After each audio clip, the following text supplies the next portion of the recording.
The Masque of the Red Death is fire. The way he lays out this story is just another reason of why Poe is a master writer. Sir, how much does this story resonate as we're just kind of like, we're on the tail end right now in reality, as at the time of recording this, at a pandemic, right? Like this has to feel very real. This felt too real for a couple of different reasons. Mass pandemic, and I keep thinking to myself, yeah, like, is this history repeating itself? Like, I did that. I would do that. We kind of did that. And then on top of the pandemic aspect, it's life or death. And we've talked about many times that you and I are probably halfway done with this thing called life. And I'm like, this hits home on so many levels for a middle-aged man living through a pandemic. I'm just like, Poe, you wrote my life. I mean, if I was some rich playboy that got to have awesome parties all the time, that would be my life.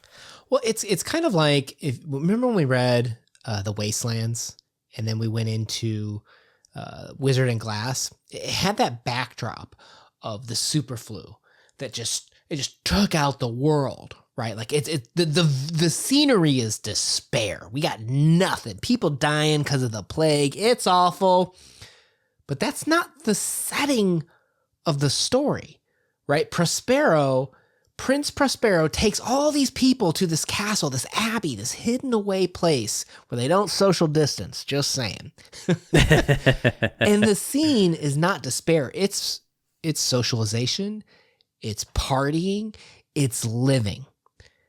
And that's what's so fascinating about this, is this juxtaposition of just pure death and plague compared to living life to its fullest. In the story, it really felt like it was the class divide that allowed that to happen, because Prosperous, I thought that was a little nose, you know what I'm saying? Like, come on, Poe, that's a little obvious.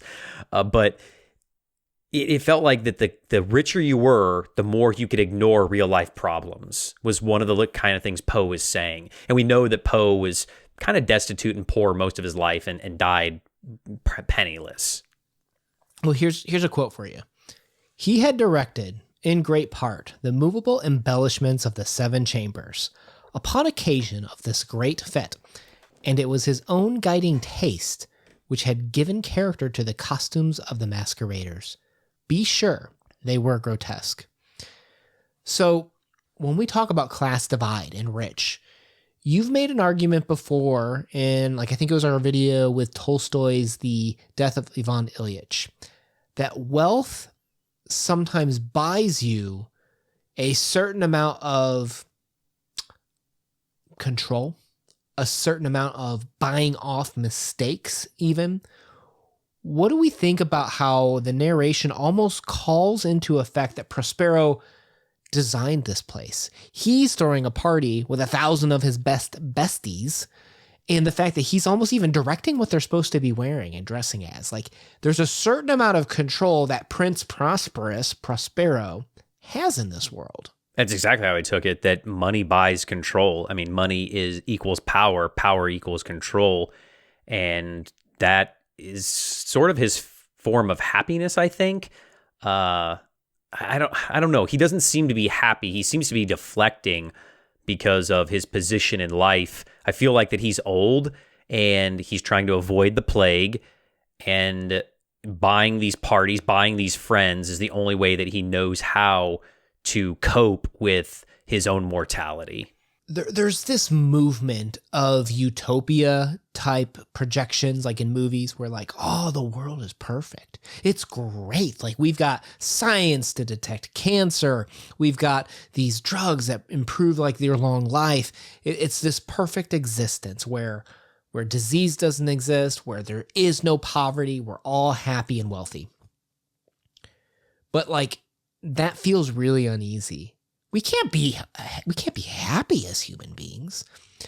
There's a certain amount. There's a certain amount of joy, I would think, we get in seeing those that are happy and perfect ripped down. We love in our in our media, stories, movies, to see the utopia flipped upside down and perverted. What does that say about us, the readers, that we almost enjoy that these people that are having a good time, living lavishly, are brought to their knees?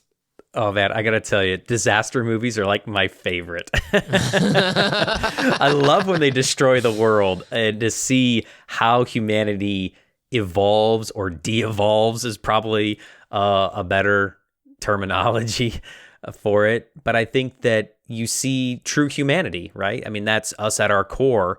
And some people define themselves through misery. We all have that one friend that everything is doom and gloom all the time.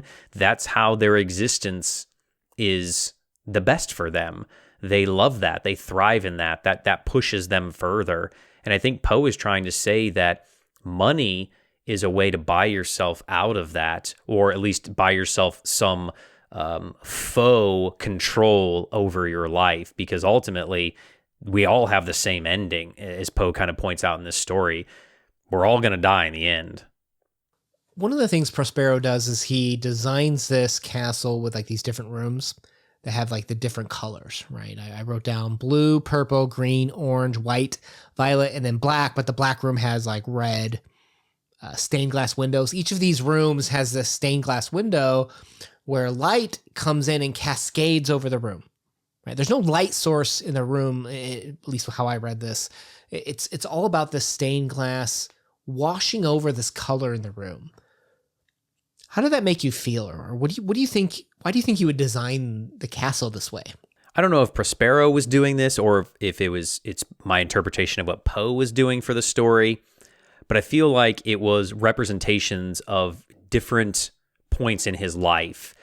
We all kind of define our lives, nowadays it's I graduated high school, I graduated college, I got married, I had a kid, but I don't think Prospero has that. So he has these rooms, and each is color coordinated to kind of represent monumental times in his life.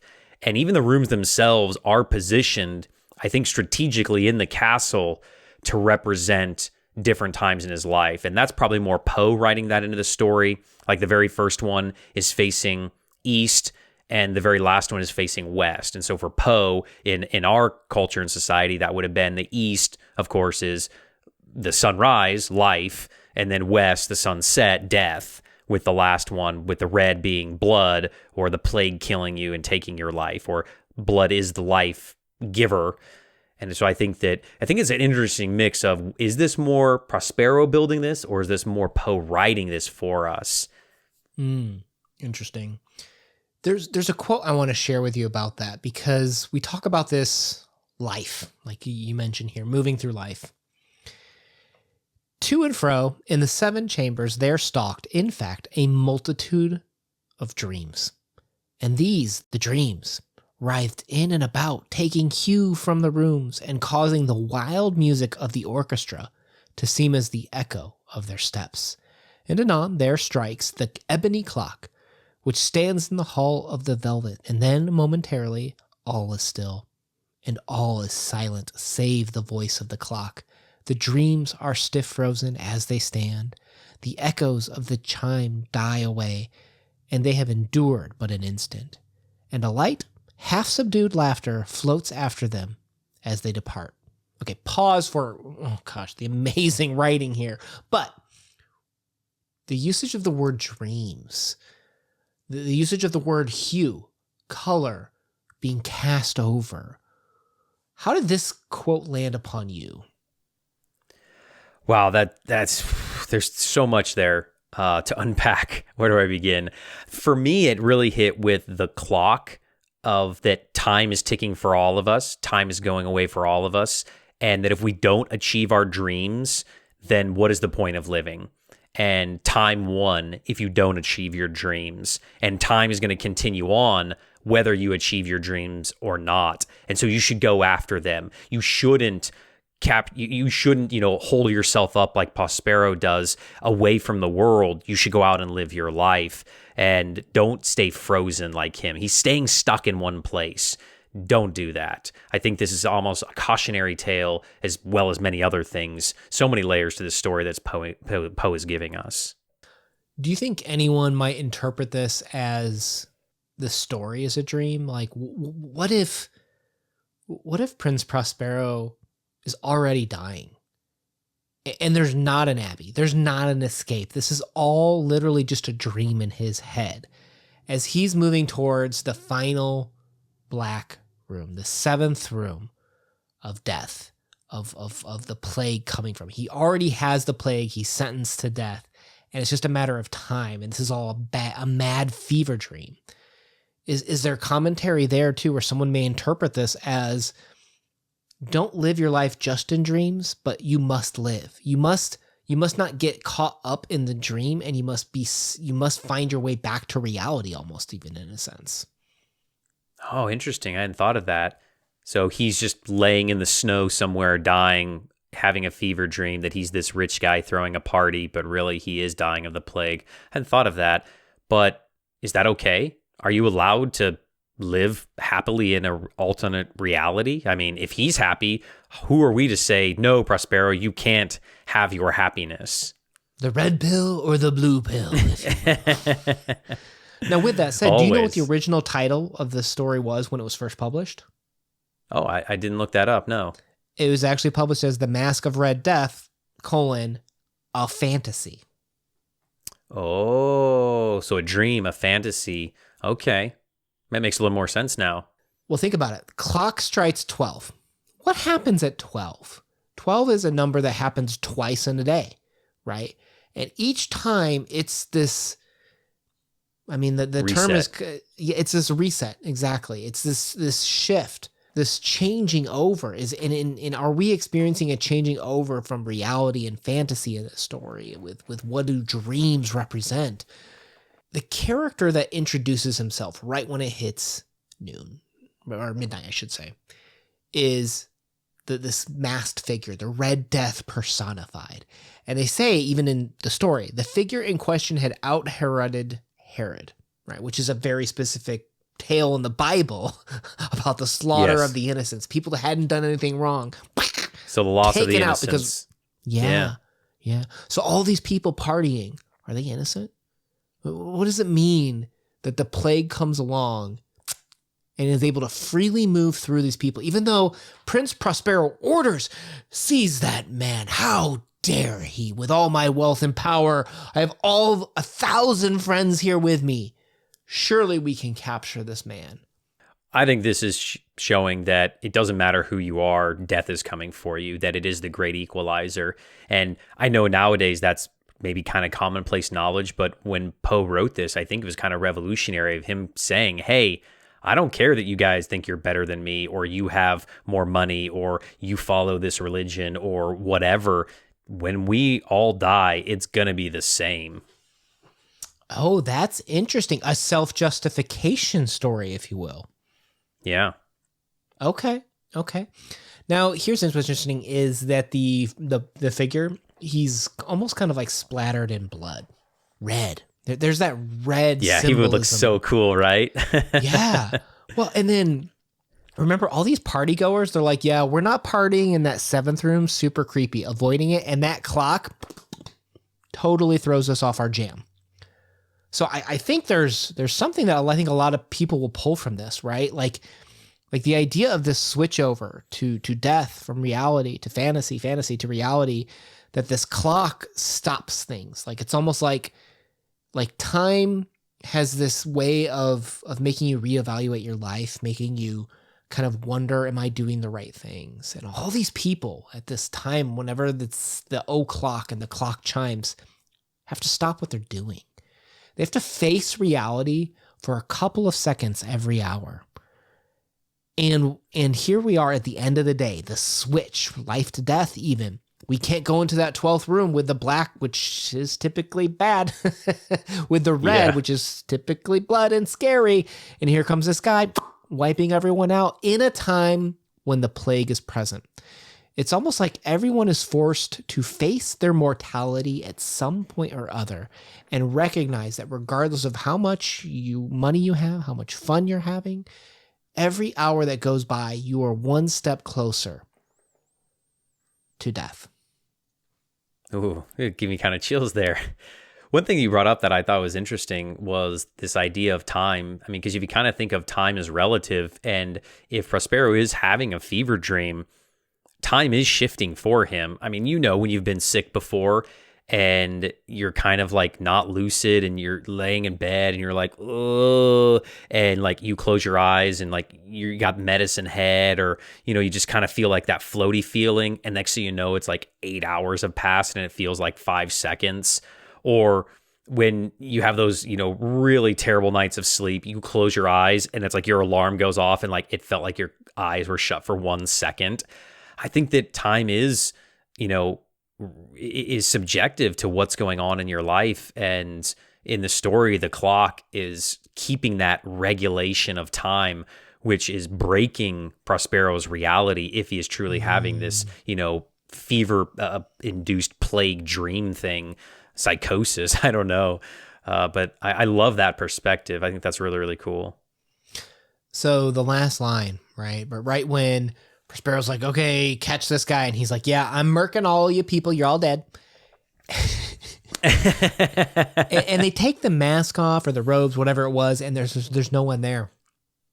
There's no actual being in this mask that just went out and took everyone out. And we have the final line. And darkness and decay and the Red Death held illimitable dominion over all. First of all, chills, right? Like, is this Poe's best story? I don't know. But what's this line mean? Darkness and decay and the Red Death held illimitable dominion over all, only to find out there's nothing in this figure, this mask. Well, I think death is scary, right? And we all try to put a face to it. I know that as I was reading the story, I didn't want to picture like the traditional Grim Reaper. And I kept thinking to myself, what does this character look like? And the best that I came up with was, what if it kind of looked like a ring wraith, where there was a semblance of a face, but there's really nothing underneath there, and except for maybe like blood eyes. And then, in the story of the Lord of the Rings, when the ring wraiths die, there's nothing. Like, it's just their robes, they're empty, because I think that's what death is empty. You can't put a face to it. Death is just death. There's no actual being or anything. It's no more life. I'll say this. I'm going to say this right now. I think this is Poe's most underrated story, arguably one of his best. Agreed. And a great time reading it at Halloween time. The best. Yes, thank you for picking this one. Let us know down below what your favorite Halloween story is. Maybe we'll read it next year. Poe playlist down below. My name has been Une. Like, subscribe, much appreciated. Peace out. Peace.